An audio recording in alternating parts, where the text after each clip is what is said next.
India versus Sri Lanka third टी20 आई जो था वो एक सिनेमा से कम नहीं था, एक पूरी फिल्म से कम नहीं थी, जिसमें थ्रिलर भी था, एक्शन भी था और हर चीज देखने को मिला इस थर्ड टी20 में। इंडिया की पहले बैटिंग होती है और इंडिया पहले बैटिंग करते हुए 137 रन ही बना पाती है 20 ओवरों में 9 विकेट के नुकसान पे। उसके बाद श्रीलंका बैटिंग करने आती है और श्रीलंका की शुरुआत फिर दो मैचों की तरह एकदम बढ़िया लाजवाब शुरुआत होती है, जहां वो 110 रन पे एक विकेट थे। उसके बाद जो हुआ मैच में वो था पूरा पूरा पिक्चर, क्योंकि इसके बाद जो थ्रिलर शुरू हुआ, जो थ्रिलर मूवी का सीन शुरू हुआ, वो काबिले तारीफ था। 16वें ओवर में रियान पराग बॉलिंग कराते हैं और अच्छी बॉलिंग करा के जाते हैं। 4 ओवर में 27 रन देके वो अपना स्पेल खत्म करते हैं। तो इस सीरीज का एक फाइंड कह सकते हैं रियान पराग को।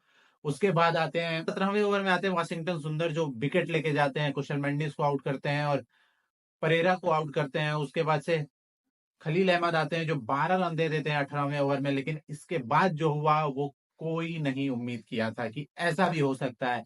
गंभीर एरा की शुरुआत हुई थी तो सबको लगा था कि कुछ तो अलग होगा, लेकिन अलग इस तरह का अलग होगा ये सही साबित हुआ। तो कप्तान की वाहवाह है। एक सूर्य कुमार यादव का जो लीडरशिप में ये टूर्नामेंट शुरू हुआ, पहले फुल टाइम कैप्टन बने इस टूर्नामेंट के लिए, तो उस पे जो उनके डिसीजन थे वो उनके साथ होते गए, उनकी किस्मत उनके साथ थी। 19वें ओवर में उन्होंने रिंकू सिंह को बॉल थमाई।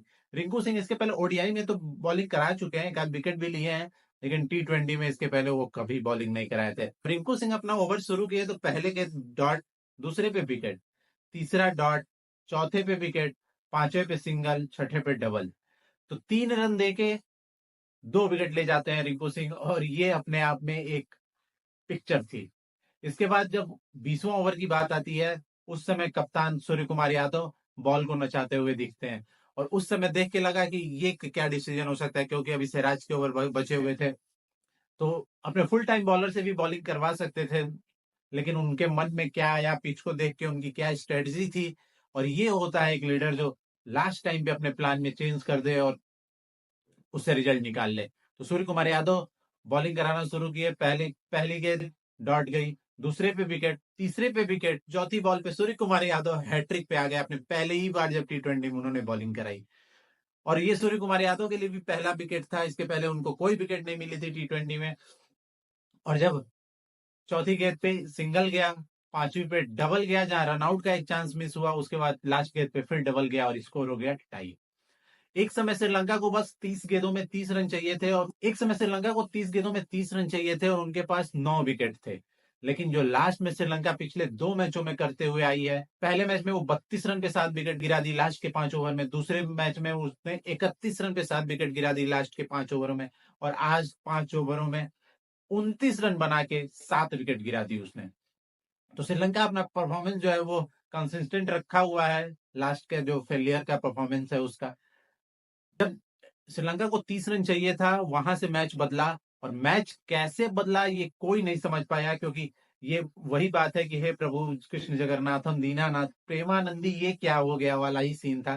क्योंकि कब क्या हुआ किसी को कुछ समझ नहीं आया। बॉलिंग चेंजेस हुए, बॉलिंग में कौन आ रहा है बॉलिंग कराने, ऐसा लग रहा था कि जिसको मन कर रहा है वही बॉलिंग करा दे रहा है। और बस अच्छी बात यह थी कि रिजल्ट जो था वो इंडिया के पक्ष में था। गौतम गंभीर और सूर्य कुमार यादव का जो एरा शुरू हुआ है उसमें सब लोग को यही लगता था कि कुछ लीग से हट के ये दोनों करेंगे। गंभीर का हमेशा से आदत है कि वो लीग से हट के करते हैं, जैसे उन्होंने सुनील नारायण के साथ किया है कोलकाता के लिए, जिससे उन्होंने रिजल्ट निकलवाया। वही काम यहाँ रियान पराग, रिंकू सिंह और सूर्य कुमार यादव के साथ हुआ। रियान पराग पहले मैच में 18वां ओवर करते हैं और 2 विकेट लेके जाते हैं। उसके बाद आज रिंकू सिंह वही काम किए, 3 रन देके 2 विकेट ले गए। सूर्य कुमार यादव 5 रन देके 2 विकेट ले गए और मैच को टाई करा दिया। जब मैच टाई हुआ उस समय आया वाशिंगटन सुंदर। सुपर ओवर में जब बॉलिंग कराने आया वाशिंगटन सुंदर, तो वो भी जिम्बाब्वे सीरीज से आए थे जहां प्लेयर ऑफ द सीरीज थे, उनका वहां का वो कॉन्फिडेंस लेके आए थे। इस सीरीज में पहली बार उनको मौका मिला अक्षर पटेल की जगह पे, जहां उन्होंने साबित किया कि वो अंडररेटेड तो है लेकिन उनके पास टैलेंट की कोई कमी नहीं है। सुपर ओवर में बॉलिंग कराया, पहला गेंद वाइड था, दूसरे गेंद पे सिंगल आया, और तीसरे गेंद पे उन्होंने एक विकेट निकाली और चौथे गेंद पे एक विकेट निकाली, और श्रीलंका का सुपर ओवर का सफर वहीं खत्म कर दिया। इंडिया को सुपर ओवर में जीतने के लिए बस 3 रन की जरूरत थी। फिर आते हैं कप्तान साहब की, अगर अच्छा होगा तो कप्तान का नाम, बुरा होगा तो कप्तान का नाम, तो सरदार खड़ा रहेगा आगे। इसलिए सरपंच साहब आते हैं, घुटना टेक के झाड़ू मारते हैं और फील्डर मिसफील्ड करता है, गेंद चौके के लिए जाती है और पहले ही गेंद पे इंडिया सुपर ओवर में मैच जीत जाती है। अगर बात की जाए इंडिया की तरफ से बैटिंग की, तो यशस्वी जायसवाल ने अच्छी शुरुआत दिलाई, हालांकि वो लंबी पारी वो फिर नहीं खेल पाए, 25 रन बना के वो आउट हुए। उसके बाद शुभमन गिल थोड़ा स्लो खेले, लेकिन आज का जो मैच था वहां उनका लंबा खेलना जरूरी था, स्पीड कोई मायने नहीं रखती थी, वहां स्पीड कोई मायने नहीं रखती थी। इसके बाद संजू संजू सैमसन फिर एक बार जीरो पे आउट होते हैं, उनकी किस्मत उनसे आगे आगे चल रही है, ये उनके लिए सबसे बड़ा डिसअपॉइंटमेंट है, जब भी मौका मिल रहा है उस मौके को भुना नहीं पा रहे। उसके बाद आते हैं रिंकू सिंह भी कुछ खास नहीं कर पाए, 10 रन बना के वो भी आउट हो गए। उसके बाद सूर्य कुमार यादव सरपंच साहब आते हैं, वो भी 8 रन बना के आउट हो जाते हैं। इसके बाद रियान पराग आते हैं, तो रियान पराग और शुभमन गिल के बीच में इंपॉर्टेंट 54 रनों की साझेदारी हुई, जिसकी वजह से रन थोड़े इंडिया के खाते में जुड़े और 100 के पार गया। इसके बाद रियान पराग के आउट होने के बाद वॉशिंगटन सुंदर कुछ हद तक मैच को संभाले, उन्होंने अच्छी बैटिंग दिखाई, 25 रनों की पारी खेली, लेकिन वो एक मोस्ट इंपॉर्टेंट पारी थी। इसके बाद उनका अच्छा साथ रवि बिश्नोई भी ने भी दिया, उन्होंने भी कुछ बाउंड्री लगाए और वॉशिंगटन सुंदर के साथ एक इंपॉर्टेंट पार्टनरशिप भी किया। यहाँ 138 रनों का लक्ष्य इंडिया ने दिया श्रीलंका को। श्रीलंका की तरफ से प्रथम निशंका और कुशल मेंडिस ने काफी अच्छी बैटिंग की और एक बढ़िया शुरुआत दिलाया, जिससे एक समय तक तो लग रहा था कि मैच आसानी से जीत जाएगी इंडिया। लेकिन उसके बाद जो ड्रामा, जो थ्रिलर पूरे मैच में आया, वो पूरी की पूरी तरह आप उसको एक सिनेमा कह सकते हैं, पिक्चर कह सकते हैं।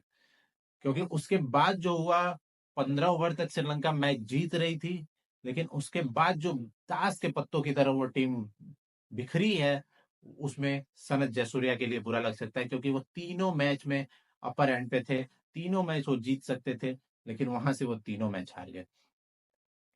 इसके बाद अगर आप बात करिए वॉशिंगटन सुंदर की, तो वो प्लेयर ऑफ द मैच रहे इस मैच में। इसके पहले वाले सीरीज में वो प्लेयर ऑफ द टूर्नामेंट थे, उनको मौका नहीं मिला इस सीरीज में, लास्ट मैच में मौका मिला और उन्होंने दिखाया, बैटिंग से भी एक अच्छा कैमियो खेला। उसके बाद जब बॉलिंग में आया, तो बॉलिंग तो उनकी हमेशा से अच्छी रही है।